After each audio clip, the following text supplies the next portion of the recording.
ARK Survival Evolved. Should you buy it?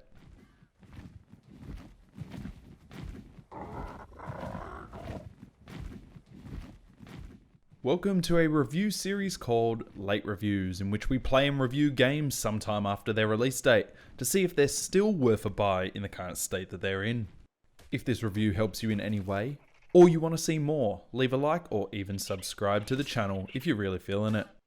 This review will be in a 21:9 aspect ratio to give it that cinematic feel, and also because it's the native resolution of my monitor and it makes it far easier to record. ARK Survival Evolved was initially released in early access back in 2015, but was officially released in 2017 and is an open world, sandbox style survival game published by Studio Wildcard. This video will be covering purely the base game of ARK Survival Evolved, and I'll cover the DLCs in separate videos in the future if you guys want to see that. This review will be split into various categories, starting as always with graphics. I was running the game on an RTX 2080 Super at 3440 by 1440 with the graphics settings between high and epic. This game was officially released around 4 years ago, but still manages to look pretty great at times. When playing the game during the day, or around sunrise and sunset, the world looks bright and vibrant and can provide some beautiful shots of the scenery and landscape. On the flip side, when you play this game during the night, it can at times be almost impossible to see, and you will quite often need to turn your gamma up for the game to be playable. But of course, this makes the game look noticeably worse. Despite this, it's still better than not being able to see at all. I remember first playing this game back in early access, where graphical glitches, especially over the water, were abundant, and despite being greatly reduced nowadays, they still happen quite often and can be quite jarring and distracting. The star of the show in this game is, of course, the dinosaurs and creatures throughout the game. Most of these creatures look pretty amazing, with a high level of detail put into almost every one. A lot of the older creatures have received updates to their models and textures as time's gone on, bringing them into the same league as the newer creatures. The animations of the dinos are also well done, with most of them appearing to move the way you'd expect that size or shape of dinosaur to move. The human models within the game can also look pretty good if you create a proportional human during character creation. If not, they can look ridiculously bad and insane. The maps within this game consist of a variety of different landscapes and biomes, adding a lot of variety and amazing chances to enjoy the scenery from a safe location if you can find one. Altogether, if you go exploring during the day and can manage to ignore or avoid the graphical glitches, the game can actually look pretty spectacular. Next up, we move on to atmosphere and immersion. Now this is a tricky topic for me when it comes to ARK. On one hand, exploring the world on foot or on the back of a dinosaur, running along the ground on a single player world or private server, can be exhilarating and terrifying at the same time, as you never know what enormous and dangerous creatures are lurking behind corners or under the surface of the water. But on the other hand, the HUD can be a little obnoxious. All enemies have a name and level above their head if you get too close. On a multiplayer server, whether it's PvP or PvE, the entire server is usually covered in obnoxiously large bases full of rainbow coloured T-Rexes and more. The world is usually littered with random structures, and especially in PvE, to prevent other players from building in certain areas. If you're looking for a more immersive experience, I would highly suggest avoiding an official server or highly populated server, or if you're playing by yourself, definitely just jump into single player. There is also a point in game progression where you go from primitive crafting and foraging to creating machines and technical structures, which does feel like a bit of a jump and can definitely reduce the immersiveness. The world itself can be pretty atmospheric. It's just that there's a lot of other things that can reduce the immersion that you'll feel while playing. Despite all this though, the game is incredibly addictive, and I think this helps provide it with an extra notch of immersiveness, as you will find that you can't drag yourself away from the game for hours at a time. Next up, we have another factor that can strongly contribute to the atmosphere of the game, but it's also very important on its own, and that is music, sounds, and voice. Starting of course with music.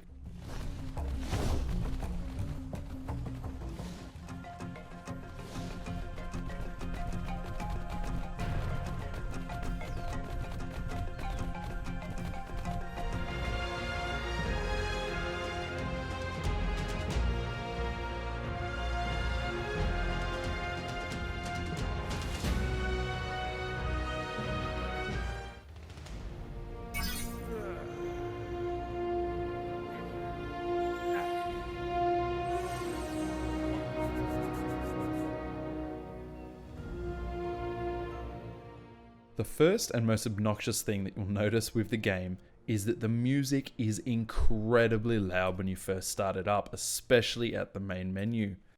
I've been playing the game at about 15% of the default volume, which seems to be just right for me personally, and this should give you a pretty good idea of just how loud it is.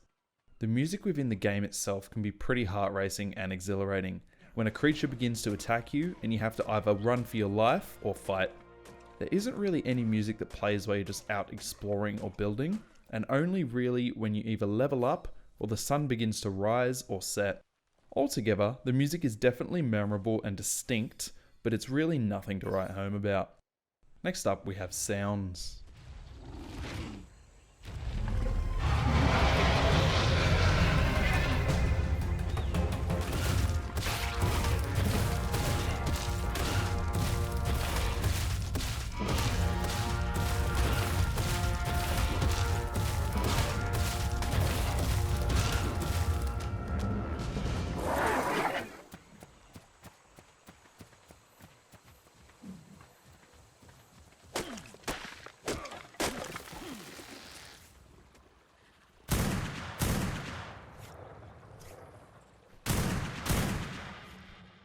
Of course, in a game all about dinosaurs and various creatures, the game has a ton of unique sounds, growls and roars for each one. When you run around the corner and encounter a T-Rex face to face with your naked body, and it lets out a menacing roar that literally causes you to shit yourself, or you're running away from a Carno and all you can hear behind you is the loud, heavy footsteps as it slowly catches up on you, these sounds will stay ingrained in your mind from that point forward. The sounds that other creatures make will occasionally sound very out of place or incredibly loud and will scare the crap out of you for no reason, like the Oviraptor. Sounds from weapons or attacks sound good and impactful, but are often the same sound over and over again, which can become a little tedious at times. The game is also full of ambient sounds, which makes the world feel more alive, like the sounds of birds, running water, and the wind blowing gently through the trees. Altogether, I really enjoy most of the sounds in the game, and they really add to the atmosphere and the tension. Lastly, we have voice. This game has basically no voice whatsoever in the base version. I know there's some included in some of the future DLC, but at the moment there's basically none. Now we move on to what is the largest category of these reviews, and that is gameplay. We're going to start off with aspects of the game that I consider good or effective within ARK Survival Evolved. Some of these will also include aspects that aren't so good, but I'll mention them to try and keep the review relatively cohesive. First thing that I think drew me into this game and has kept me hooked in the past and brought me back multiple times is the fact that there is approximately over 100 different creatures on the default map, most of which can be tamed and ridden into battle or used to collect resources, breed, and more. The progression from taming a parasaur at the beginning of your journey to working your way up through the dinosaurs to a raptor, a giant alligator, all the way up to the likes of the mighty T-Rex is something that can't be explained without doing it yourself and just experiencing how exciting and rewarding it is. If you were like me and you were obsessed with dinosaurs as a kid, this game will have no trouble getting its hooks into you. When you first start the game, you may think that resource collecting feels tedious or slow, but once you tame the right dinosaurs for the job, collecting things such as wood, berries, stone, and even metal becomes so much quicker and simpler, allowing you to focus on other things rather than tapping away at metal nodes for 20 minutes with your crappy stone pickaxe. With the creatures that you tame, you can also name them, which will allow you to form an attachment to them, which can all come crumbling down in a second if you enter a dangerous situation with your favorite dinosaur.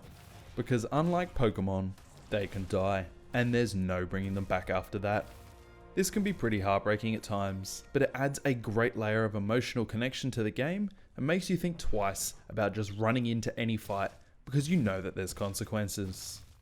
On the topic of dying, if you do die or get killed, you'll drop all of your items on the ground, like most survival games, and you'll have to go back to where you died to retrieve them. This can be pretty difficult if the creature who killed you is still waiting at your dead body. This aspect again adds challenge and risk, which I quite like, despite being a little annoying and time consuming at times, especially when it can be quite difficult to find your body again if you die in a rather unknown location. Each time you level up, you'll gain 1 point that can be put into one of your stat points, which vary from health, stamina, weight, fortitude, and more. Some of these will come in handy, and others can be left without really any investment. Your creatures will also be able to level up, which allows you to pump points into their skills as well, making them deal more melee damage, increasing their stamina so they can go for longer, and plenty more. The game also includes an insane amount of engrams, which are basically new crafting recipes and building options, which you can unlock as you level up, constantly giving you new things to work towards, allowing you to put yourself and your tribe into bigger and better things.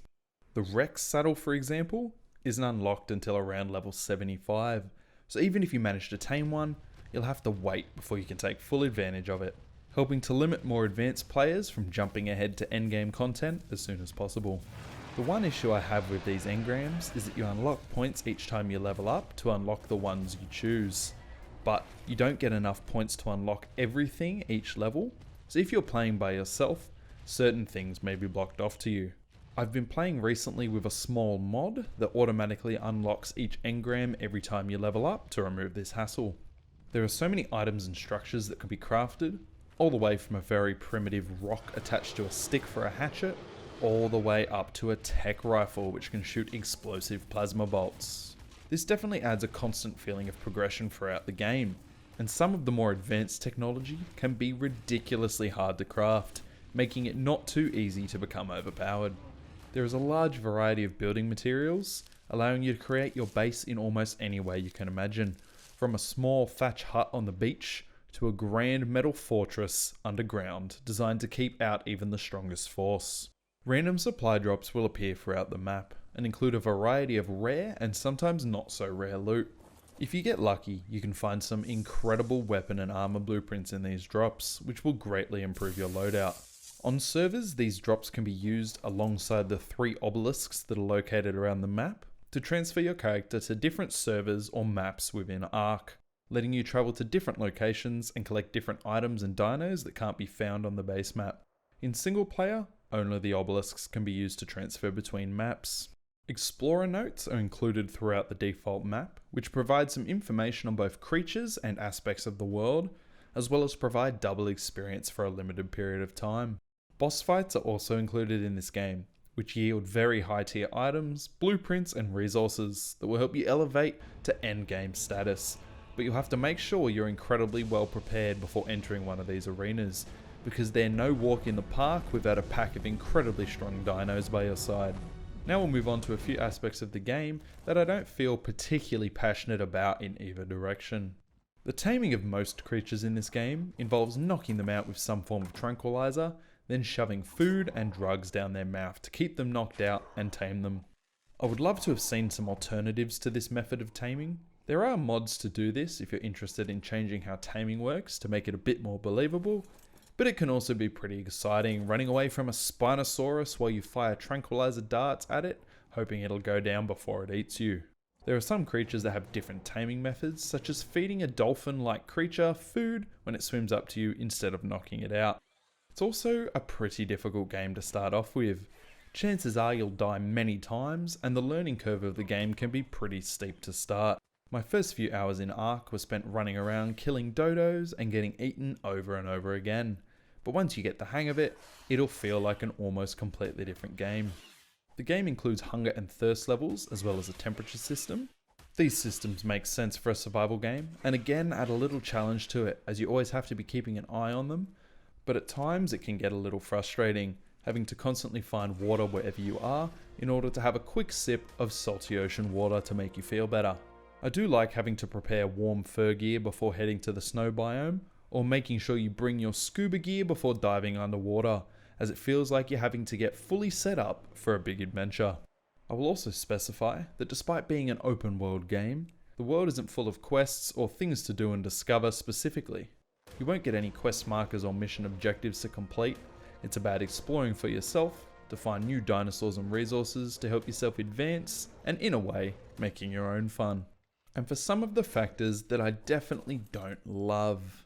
First of all is the controversial aspect of flying creatures within the game. When you tame your first flying creature that you can ride on, chances are you'll be incredibly excited to be able to soar above the world where nothing can harm you.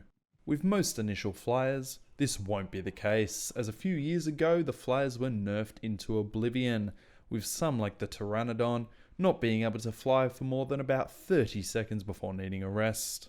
This definitely makes flyers less necessary and less OP for just travelling back and forth across the map quickly, but at times it can get a little tiresome. On the flip side of that coin is that once you get a good flying creature, the world loses almost all of its danger, as you can fly above where all the scary things are and avoid them completely, at times taking away from a bit of the fun and immersion of the game. Sometimes I'll attempt to not use a flyer, just to have an exhilarating experience of trying to make it across the map on foot, fighting or avoiding your way through everything that wants to eat you. The other factor of the game that I don't love is the size of item stacks. Many of them are ridiculously small, causing you to hardly be able to carry anything or taking up way too much room in your storage containers. This is yet another issue that I've fixed with mods. It does make the game a little easier, but it's a lot nicer to play that way. Now I'm sure there is hundreds of things I haven't covered in the gameplay section, but I'm aiming to not make this review an hour long if possible. But now we're going to move on to content. How long is the game, and does it provide you with enough to be worth playing this long after it came out? As usual, we'll be using the website How Long to Beat, as well as my own experience to determine the length of the game. Personally, at the time of writing this review, I've sunk over 270 hours into this game, still without actually having completed everything it has to offer. According to How Long to Beat, this game can take anywhere between 68 and 661 hours to complete, with the highest going up to over 2,000 hours. Yes, you heard right, you can probably play this game for the next 4 years and still not run out of content.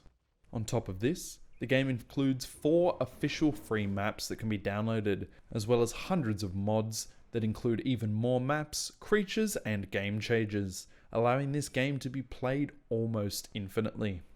So if you were at all worried about finishing the game too quickly, this shouldn't be an issue in the slightest. And of course, we have an aspect that is particularly prevalent for this type of game, and this game in particular, the performance. As I mentioned before, I was running the game a mix between max and high settings on an RTX 2080 Super at 3440 by 1440, and the game definitely struggles.